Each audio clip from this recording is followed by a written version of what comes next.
زمون مننه ناسته البته د افغانستان د ملي ټیم د لوبغاړو نوملړ اعلان دی چې د آیرلند خلاف کوم سیریز زموږ را روان دی د هغې دپاره ملي ټیم اعلانېږي. د آیرلند ټور دپاره زموږ را 14 کسیزه لوبغاړي چې دي رحمان الله ګربز، حضرت زازی، ابراهیم زدران.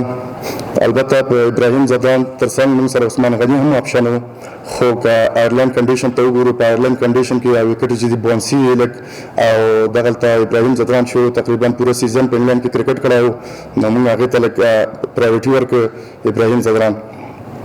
نجیب زدران، حشمت الله شاهدي، درویش رسولي، محمد نبی، کریم جنت، افسر زازی، عظمت عمرزی، شرف الدین اشرف، راشد خان، نور احمد، فضل حق، فرید ملک او نوین الحق.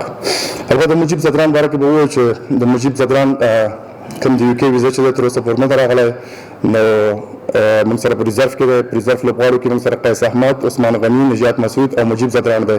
نو کله هم چې د مجیب زدران ویزه خراب شي هغه به هم د ټیم سره یوځای شي.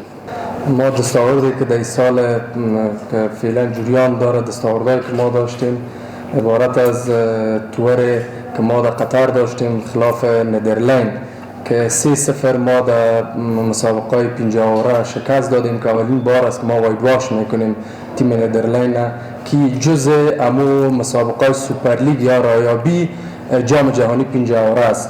همچنان امرای کشور بنگلادش که ما 3 مسابقه داشتیم.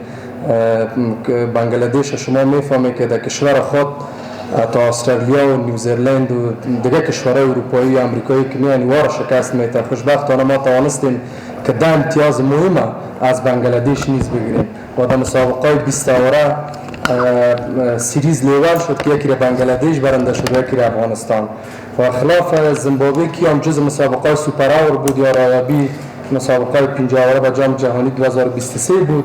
دیگه ما توانستیم که زیمبابوه را وایدواش کنیم یا 3-0 زیمبابوه را شکست بدیم که 30 امتیاز مهم ما از آن خود بسازیم. و همچنان در مسابقات که T20 داشتیم امرای زیمبابوه دوم بتانیم پیروز از این رقابت شویم. ما سلکشن